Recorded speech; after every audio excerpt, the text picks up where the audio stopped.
Before we start, if you enjoy the story, please leave a like and check if you're subscribed. The taste of blood and burnt insulation filled Rafe's mouth before consciousness fully returned. His left arm screamed beneath something heavy, and when he moved, the Dawn Chaser's cockpit groaned around him. Emergency lighting flickered, casting red shadows across twisted metal. He could hear the jungle outside, clicks and whistles and something like laughter. The view screen had shattered inward, safety glass scattered across his chest. His arm was pinned beneath a collapsed bulkhead. He tested the weight, then shoved hard. The metal shifted 6 inches before jamming. Pain flared up his shoulder.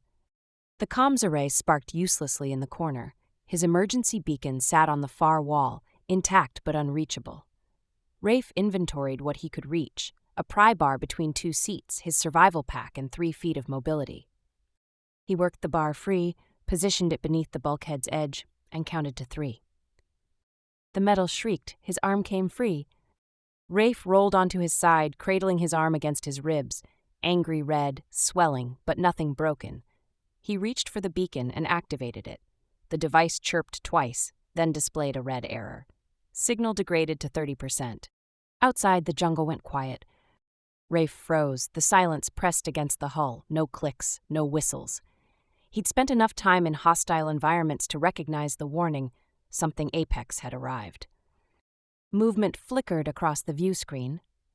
She materialized from the undergrowth like myth, gray-green skin dappled with shadow, moving with grace that made him catalog balance, power, threat. Tall, easily 6 feet, her body controlled violence. But her eyes stopped his breath. They burned red-orange, vertical pupils contracting as they fixed on the wreckage. Horns curved back from her temples, crimson banded with black.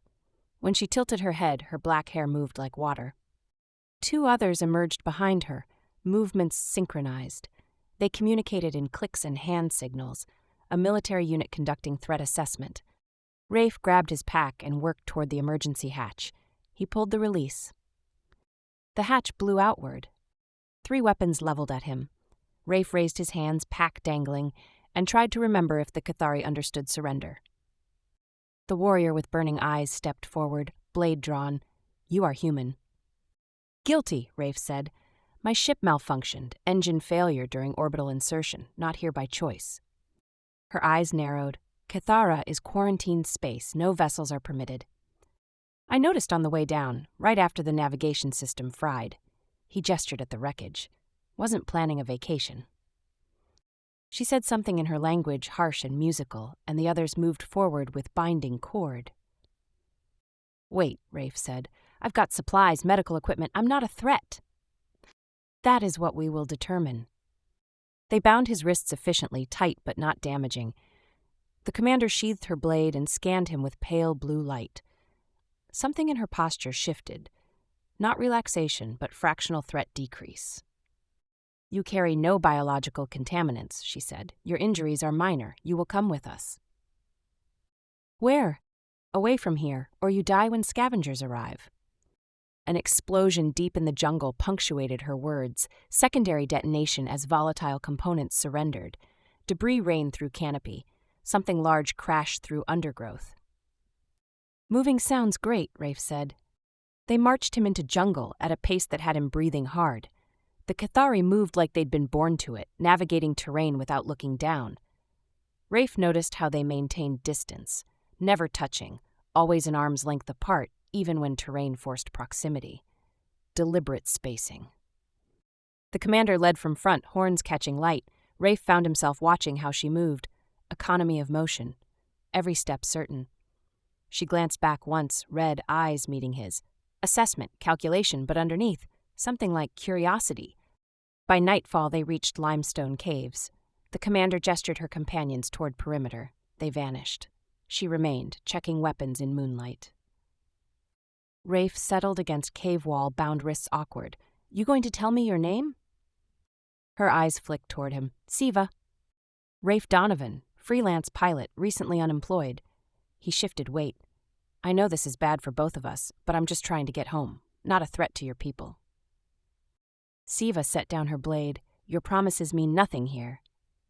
"Then what would? What do I need to prove I'm not dangerous?" She stood in one motion, crossing space in 3 steps. Rafe looked up at sharp features, burning eyes. She studied him like a problem with multiple wrong solutions. "Stay alive," she said. "Prove you can survive long enough to reach extraction. Prove you are worth the risk." Rafe reached out instinctively, hand aiming for her arm. Human reflex, need to connect through touch. Siva recoiled violently, entire body tensing as she jerked back, eyes flaring brighter. She hissed something in Cathari, sharp and warning, hand moving toward blade. Rafe froze, hand extended. That wasn't hostility. That was fear. Dawn broke humid and golden through the canopy as Siva led Rafe south. Her warriors had departed during the night, reassigned to perimeter defense, she explained without elaboration.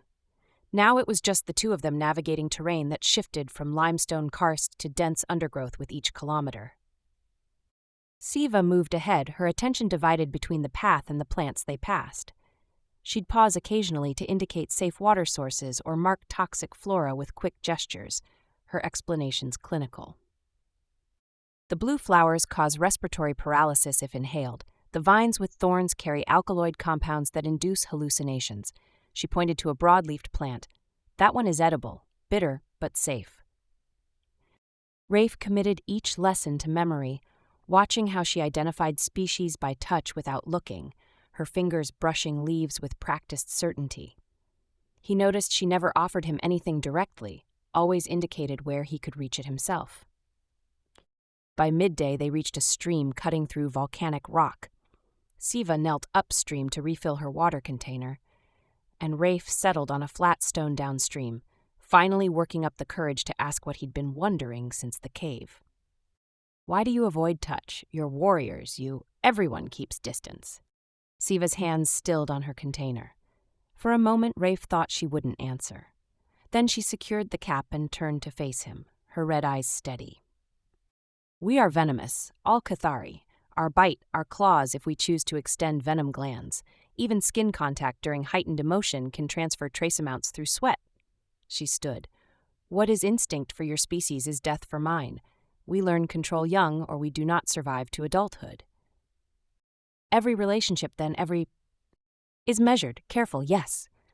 Something shifted in her expression, too quick to read. "We do not touch casually. We do not embrace. Intimacy is," she searched for the word, "theoretical." Rafe absorbed that, understanding clicking into place. The way she'd recoiled, the fear in her eyes. Not fear of him, but fear of herself, what she might accidentally do. "That sounds lonely," he said quietly. Siva's horns tilted slightly, her version of a shrug. "It is survival." She turned and continued south, but Rafe caught something in the set of her shoulders that hadn't been there before. Tension, or maybe acknowledgement. That afternoon, as they navigated a particularly treacherous slope, Rafe slipped on loose shale. Siva spun instantly, her hand reaching out, then stopping inches from his arm as he caught himself against a tree. Her fingers hung suspended in the air between them, and Rafe saw her jaw tighten as she forced her hand back to her side. "Thank you," he said, "for the instinct anyway." "Instincts can be dangerous," Siva replied, but her voice had lost its edge. By the third day, something had shifted. Siva still maintained distance, but she'd started asking questions about human ships, Earth's gravity, what it felt like to fly. Rafe found himself talking more than he had in months, describing the freedom of piloting through open space, the mathematics of orbital insertion, the rush of successfully threading a debris field. Siva listened with intensity that made him self-conscious. Her eyes would track his hands when he gestured, and once when he made her laugh at a story about a disastrous cargo run, her horns tilted forward and her pupils dilated before she caught herself and looked away. Rafe began to notice details he'd missed before. The way she moved through the jungle wasn't just efficiency, it was grace, predatory and hypnotic. How her voice dropped to a rasp when she spoke Cathari. The line of her throat when she tilted her head back to check the canopy. He was watching her more than the path, and he knew it was dangerous, but he couldn't quite make himself stop. They made camp in a shallow ravine as the sun set orange and heavy. Siva was explaining the territorial boundaries of the various clans when movement erupted from the ridge above. 6 Cathari warriors descended in perfect formation, weapons drawn. Their leader, a male with scarred gray skin and horns notched from combat, landed in front of Siva with enough force to crack stone. "Siva of the Ash Ridge clan," he said in standard, clearly for Rafe's benefit. "You escort contamination rather than eliminate it. Explain." Siva stood slowly, her hand near her blade. "This human crashed. He carries no disease. I am transporting him to extraction as protocol dictates." Protocol dictates protection of Cathara, not coddling outsiders. The male's red eyes fixed on Rafe. "Your clan grows soft, Siva. Ash Ridge was once strong." "Vekresh clan has grown paranoid," Siva replied, her tone diamond-hard. "Strength is knowing when to fight and when to think." The Vekresh leader's lips pulled back, revealing elongated canines. "Then let me make this simple." He lunged at Rafe with a blade that gleamed with viscous fluid along its edge. Rafe threw himself backward, but Siva intercepted the strike with devastating precision, her own blade catching the Vekresh weapon inches from Rafe's throat. The impact rang metallic and sharp. The Vekresh warriors moved as one. Siva's combat style was nothing like the controlled grace Rafe had witnessed during their journey. This was pure violence, efficient and lethal. She dropped 2 warriors in seconds, her movements too fast to track properly. But there were too many. A blade found her shoulder, slicing through leather armor. Siva's eyes flared bright as pain and instinct flooded her system. The Vekresh leader saw his opening and raised his weapon for a killing strike. Rafe grabbed a rock and hurled it into the warrior's face. The moment of distraction cost the Vekresh their momentum. Siva kicked the nearest warrior into the ravine wall with enough force to crack bone, and the others retreated, dragging their wounded. "This is not finished," the Vekresh leader spat before vanishing over the ridge. Siva staggered. The blade had cut deep, her gray-green skin parted to show darker tissue beneath. Blood ran down her arm, and her breathing came shallow and rapid. Her pupils were dilated, her entire body trembling with adrenaline and venom production. Rafe caught her before she fell, pulling her into cover behind a cluster of boulders. His survival kit had basic medical supplies: coagulant, synthetic skin, antiseptic. He worked quickly, his hands steadier than his voice. "Stay with me, I can seal this, just..." Siva's eyes were unfocused, her control fracturing under the combined stress of injury and combat arousal. Rafe pressed coagulant into the wound, and she made a sound between pain and warning. Then her head snapped forward and her canines sank into his shoulder. The bite was precise and deep, her instincts placing her fangs exactly where they'd deliver maximum venom dose. Rafe felt the puncture, the pressure, the wet warmth of blood. Siva held for 3 seconds before awareness crashed back and she wrenched herself away, horror flooding her features. "No," she breathed. "No, Her hands shook as she stared at the bite mark on Rafe's shoulder, at the clear evidence of envenomation. Her red eyes were wide, pupils contracted to pinpricks, and Rafe realized she was watching him die. Except he wasn't. The bite hurt, 2 deep punctures that throbbed in rhythm with his pulse, but there was no numbness spreading through his arm, no difficulty breathing, no neural cascade, just pain, manageable and localized. "Siva," Rafe said carefully, "I'm okay." "You cannot be." Her voice broke. "Cathari venom causes death in minutes. Respiratory collapse, then neural shutdown. You should be..." "I'm not." He met her eyes. "It hurts, but I'm fine." Minutes passed. 5, then 10. Siva watched him with an expression Rafe had never seen on her face, fear giving way to disbelief to something that looked like awe or terror or both. She reached out with trembling fingers, stopping just before touching the bite mark. Her lips moved, forming words in Cathari too quiet for him to hear. When she finally spoke in standard, her voice was barely a whisper. "The old texts, stories we thought were myth, they speak of beings who walk between poisons, who cannot be killed by our touch." Her red eyes lifted to his. "I thought they were allegories, warnings about hubris." Rustling from the ridge cut through the moment. The Vekresh would return with reinforcements. Siva stood, her wounded shoulder forgotten, her entire worldview cracking like fractured stone. She looked at Rafe, really looked at him, and made a decision that went against every protocol she'd been taught. "There is a place," she said, where the old texts are kept, where the elders might understand what you are." She offered her hand, stopped, then completed the gesture anyway, her palm extended. "But we run now, or we die here." Rafe took her hand. Her skin was warm, smooth, and she didn't pull away.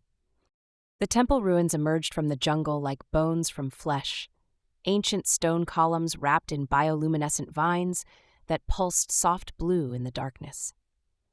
Siva led Rafe through an entrance, marked with symbols that seemed to shift in the flickering light, her hands still holding his as they navigated fallen masonry and root systems that had broken through the floor centuries ago. She collapsed against a pillar inside the main chamber, her shoulder wound reopened from the run. Rafe immediately went to work with his remaining medical supplies, cleaning the injury properly this time, while Siva watched him with an expression he still couldn't fully read. "You should rest," he said, sealing the wound with synthetic skin. "I cannot. The elders will have tracked us. They will come." She looked at the bite mark on his shoulder, visible through his torn shirt. "And they will want answers I do not have." Rafe settled beside her, careful to leave space, but less than he would have days ago. "What happens if they don't believe it? About the immunity?" "Then they will assume I have lost my senses and you will be executed as a contamination risk." Siva's red eyes met his. "And I will be exiled for bringing you here." "Great plan." "I did not say it was a good plan, I said it was the only plan." Despite everything, Rafe almost smiled. Then he heard footsteps echoing through the temple corridors, multiple sets, moving with purpose. Elder Cassith entered the chamber flanked by 4 warriors, with a younger male Cathari bringing up the rear. The elder's appearance struck Rafe immediately. Her gray-green skin had faded to silvery pale, her horns worn smooth at the tips, but her amber eyes held the kind of sharpness that came from decades of seeing through deception. Those eyes fixed on Siva, then dropped to where Siva's hand still rested near Rafe's arm, and something like thunder crossed the elder's face. "Siva, explain why you have brought an outsider to the sacred texts. Explain why you touch him without fear." Cassith's voice carried the weight of absolute authority. "Explain why he lives." Siva stood, shoulders back despite her injury. He was bitten, full envenomation. He should have died in minutes. The young male warrior, Siva's brother Tikan, Rafe would learn later, stepped forward, his red eyes wide. "That is impossible." "I witnessed it myself," Siva said. "He carries my venom in his blood. It should have stopped his heart. It did nothing." Cassith moved closer, studying Rafe with intensity that made him force himself not to retreat. She gestured to one of her warriors, who produced a small blade. Before Rafe could process what was happening, the warrior had drawn a shallow cut across his own palm, dark blood welling up. "Show me the bite," Cassith commanded. Rafe pulled his shirt aside, revealing the 2 puncture marks still visible on his shoulder, bruised but healing. Cassith examined them without touching, then looked at Siva with an expression that mixed anger and something that might have been fear. "Bind him," she ordered. "I must consult the archives." The warriors moved to restrain Rafe, but Siva stepped between them. "He is not a threat." "That is not your determination to make." Cassith's voice could have cut stone. "Stand aside, battle commander." Siva held her ground for 3 heartbeats before stepping aside, and Rafe saw what it cost her. They bound his wrists to one of the pillars with cord that bit into his skin, and Cassith disappeared into the deeper chambers with 3 of her warriors, leaving only Tikan as guard. The young Cathari watched his sister for a long moment, then settled near Rafe with curiosity overriding protocol. "Is it true? You felt nothing from her bite?" "It hurt," Rafe admitted, "like any puncture wound, but no paralysis, no breathing problems, nothing like what she described." "How?" Tikan leaned forward. "Our venom works on neural receptors. Every species we have encountered, every predator on Cathara, dies from it. Human biochemistry must process it differently. Maybe we lack the specific receptors your venom targets, or our metabolism breaks it down before it can cause damage." Rafe shifted against his bonds. "I'm not a xenobiologist. I just know I'm still breathing." Tikan's horns tilted in thought. "If humans are immune, that means that everything we have built our culture around might be wrong," Siva finished from where she leaned against the far wall. that the isolation, the distance, the fear of our own touch, all of it might not be necessary with every species.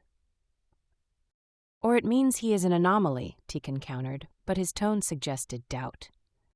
Hours passed. Rafe dozed against the pillar while Siva kept watch, her red eyes never leaving the corridor where Kasith had disappeared.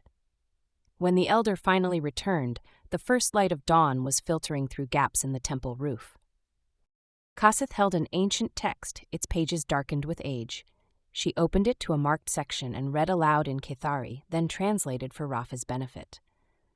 In the time before isolation, there came beings who walked without fear of the sacred poison.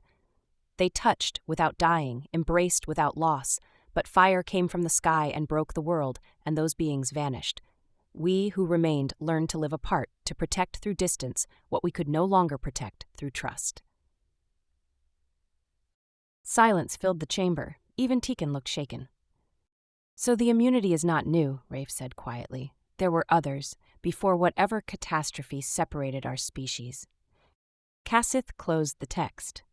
If this is true, if you truly carry this immunity, then you represent something dangerous, not to our people directly, but to what we have become. Our entire society is built on the premise that we are too deadly for intimacy, that our touch means death. She looked at Siva. What happens to that belief if it is proven false? Before anyone could answer, a sound echoed from outside, mechanical, sharp, wrong for the organic sounds of the jungle. Tikan moved to the entrance and returned moments later, his face tight. Humans, many of them, with vehicles and weapons, they are establishing a perimeter around the temple. Rafe's stomach dropped. That would be my rescue party, or what passes for one. A voice boomed through an amplification system, words in standard echoing off stone. This is Captain Oren Valen of Helix Biosystems. We are here to retrieve our lost pilot and open negotiations regarding biological samples of interest to our research division. Please respond within 10 minutes, or we will enter by force. Siva's hand went to her blade. They want to harvest us, study our venom. Not just study, Rafe said bitterly. Weaponize, synthesize, turn it into a product. He met Kasith's amber eyes. That is what humans do when they find something valuable. I'm sorry. Kasith studied him for a long moment, then turned to Siva. You brought him here. You touched him knowing what it meant. You have chosen already, whether you acknowledge it or not. Then let me choose clearly. Siva crossed to where Rafe was bound and cut his restraints with one swift motion.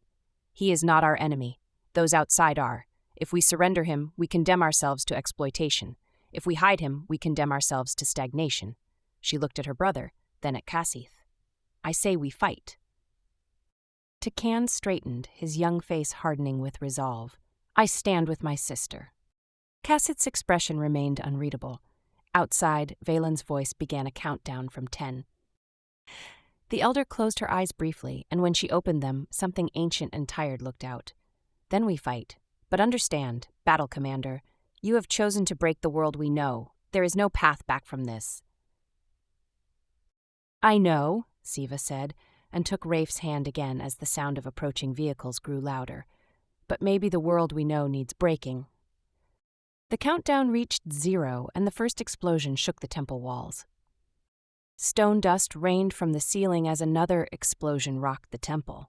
Rafe grabbed his survival pack and pulled out the remaining charges he'd salvaged from the Dawn Chaser, shaped explosives meant for emergency hull breaches. I can bring down the outer chambers, he said, showing them to Siva. Buy you time to evacuate through the back passages. Not alone. Siva's red eyes burned in the dust-filled air. We do this together. Kasith was already organizing the evacuation, her voice cutting through chaos as she directed warriors and acolytes toward the deeper tunnels. Tikan helped support an injured warrior, his youth stripped away by necessity. Rafe and Siva moved through the temple's outer corridor, placing charges on load-bearing columns while the sound of Helix Biosystems' breaching equipment grew closer. Rafe's hands worked from muscle memory, but he was hyper-aware of Siva beside him, the way she covered his position without being asked, how their movements synchronized without discussion. They reached the final column as tactical lights swept through the entrance. A figure emerged through the dust, Jeth Koran, Valen's enforcer, tactical armor gleaming and weapon raised. "Found you," Jeth said, almost cheerful. "Boss wants you intact, pilot. The lizard's optional." Siva moved like lightning, her blade deflecting Jeth's first shot into the wall. The operative was good. Trained, augmented, dangerous, but he'd made the mistake of focusing on Rafe as the primary target. Siva used that, driving him back toward the entrance with strikes that forced him to defend rather than attack. Rafe armed the final charge and grabbed Siva's arm. "Time to go." They ran as Jeth called for backup, their feet pounding stone as the temple's architecture blurred past. Siva knew every turn, every hidden passage, leading them down into subterranean chambers. Rafe suspected few outsiders had ever seen. The explosions above sent shockwaves through the ground. Somewhere behind them, Jeth was cursing and half the entrance was collapsing. They descended deeper, emergency lighting from Rafe's pack casting wild shadows on walls carved with intricate reliefs. Siva slowed, her attention caught by something on the chamber walls. She touched one of the carvings with reverence. "Rafe, look!" The murals stretched across the entire wall. Cathari warriors standing beside figures that were clearly not Cathari. Humanoid, but different, wearing unfamiliar armor and carrying weapons of an unknown design. Between them, depicted in stylized form, was physical contact. Hands clasped, embraces, unity without fear. Text ran beneath the images in both Cathari and an ancient script Rafe didn't recognize. Siva translated, her voice quiet with wonder. "Before the fire from the sky, before the separation, we walked with the immune ones. They bore our touch without death. Together we defended this world. Together we built what was lost. Then came the breaking, and they vanished. We who remained forgot how to be close. We built walls of isolation and called it strength." Rafe studied the ancient figures. Their proportions were wrong for human, taller, broader, but the concept was clear. There were others, before, species that could survive your venom. "And we lost them." Siva's fingers traced the carved hands clasped in partnership, lost them and forgot what it meant to trust without fear. A distant rumble interrupted the moment, not explosions but something heavier, deliberate. "They are collapsing the temple entirely," Siva said, recognition sharp in her voice. "Valon would rather bury the evidence than let us keep it." They moved through the passages with renewed urgency, the mural's location committed to memory. The tunnel system branched and twisted, and twice they had to backtrack around cave-ins. Rafe's shoulder throbbed where Siva had bitten him days ago, but the pain was manageable, human. They emerged into a vast chamber deep beneath the temple, where an underground river cut through limestone formations that gleamed with mineral deposits. The air here was cool and damp, carrying the scent of water and stone. Siva oriented herself quickly, pointing toward a narrow exit passage. "That leads to the southern ridge. We can reach the extraction coordinates from there, if..." Movement above cut her off. Jeth descended through a broken section of ceiling, bloodied but functional, his weapon tracking them both.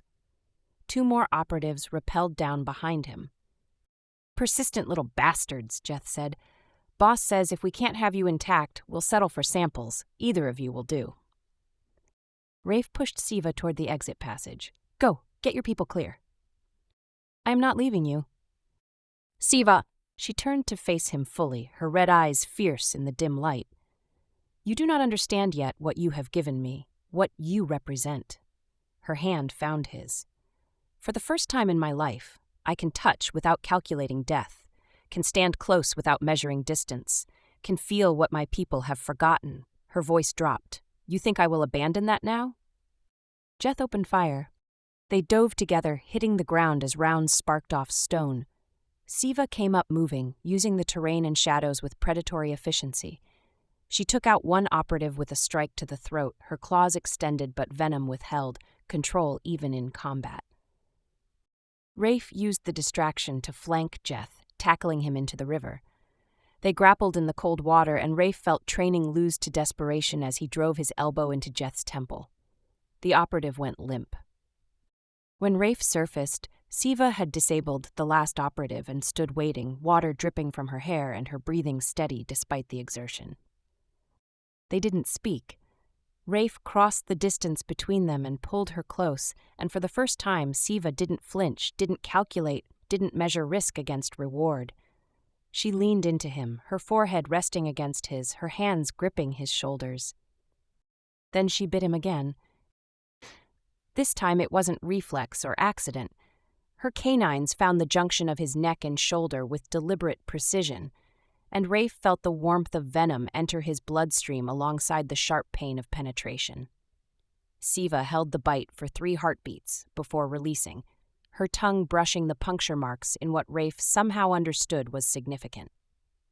"That is how we mark bonds," she said quietly, "how we claim what matters. I have bitten you twice now, and you live. That makes you mine in ways my people have words for but no living memory of using." "Then I guess I'm yours," Rafe said and kissed her.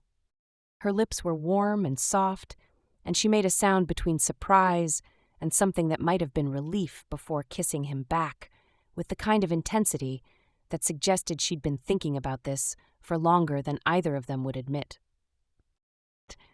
When they finally separated, both breathing hard, Siva smiled, the first real smile Rafe had seen from her. It transformed her face, made her look younger and more dangerous at once.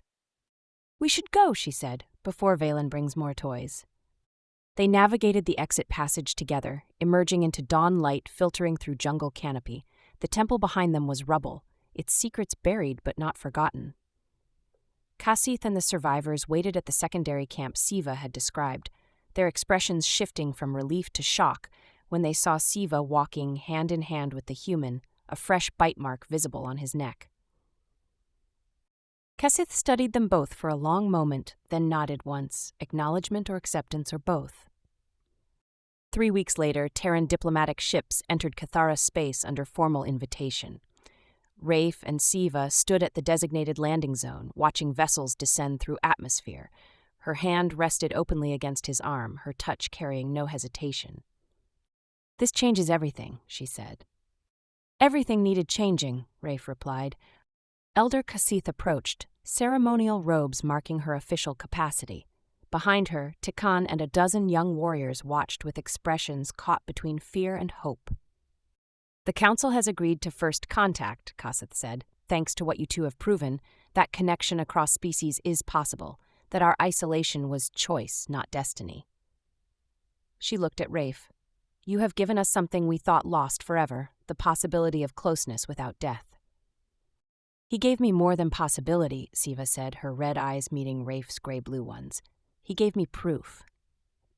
The ships touched down and diplomats emerged into Cathara's humid air. Rafe knew the path forward would be complicated. Negotiations, cultural exchange, the slow work of building trust between species separated by centuries of isolation. But as Siva's fingers threaded through his, her touch warm and deliberate and alive, he thought, maybe complicated was exactly what they needed, what both their peoples needed. The future was uncertain, dangerous, full of challenges neither species could anticipate. They would face it together,